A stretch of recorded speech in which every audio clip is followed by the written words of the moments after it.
Mr. Speaker, sir, I raise pursuant to Standing Order 56(1)(a) to make a statement relating to a matter for which the Committee on Education is responsible.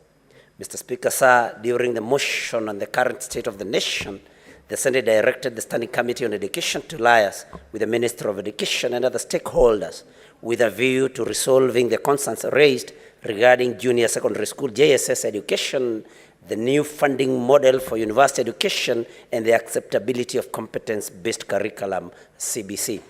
Mr. Speaker, sir, the new university funding model was launched in 2023 following the recommendation of the Presidential Working Party on Education Reforms, PWPER. It seeks to address challenges encountered by public universities and technical and vocational education institutions due to massive enrollment and inadequate funding.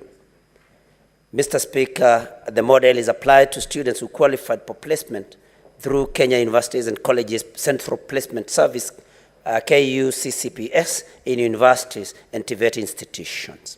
It provides for variable scholarship and loan funding based on a means testing tool and prioritizes a student's financial need and separates a placement from funding.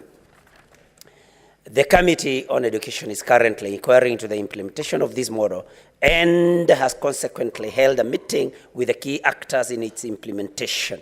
These actors include A, Universities Fund, UF, that grants scholarships to students.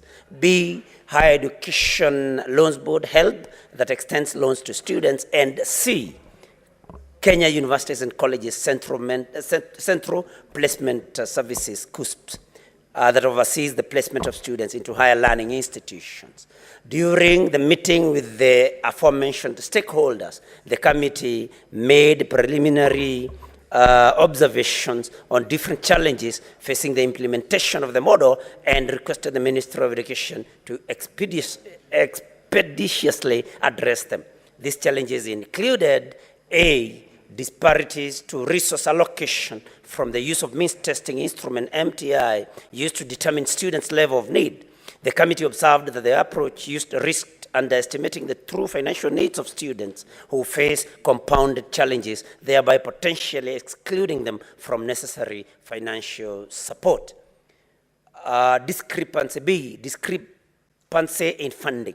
The university students are supposed to obtain an average of 60% government scholarship and a government loan at an average of 33%, with the household contribution being 7%. On the other hand, Mr. Speaker, the funding for TVET education is through government scholarship of 50% and a loan of 30%, while household contribution accounts for 20%. This policy on enhancing technical and vocational training to equip the youth with relevant skills for the 21st century. C, financial ambiguities and debt crisis in universities. Whereas the funding streams for universities include student financing, research funding, capital infrastructure grants, and free for service activities like consultancy, there are concerns that universities may face ambiguous financial allocations, potentially leading to reduced funding. And D, data protection. The committee raised concerns about the legality of obtaining information on applicants from various government agencies.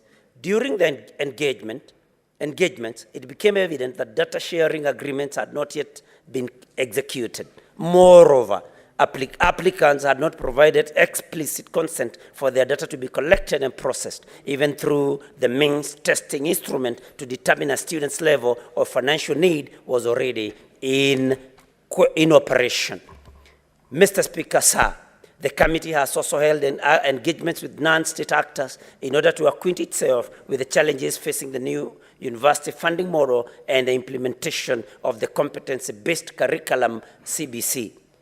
With the foregoing, the committee is scheduled to hold a retreat during the long recess, bringing together both sides, both state and non-state actors, to comprehensively deliberate on the issues related to the implementation of junior secondary school JSS education, the new university funding model, and the acceptability of competency-based curriculum CBC. The committee will prepare its report, which will be tabled in the House for consideration. Mr. Speaker, I thank you.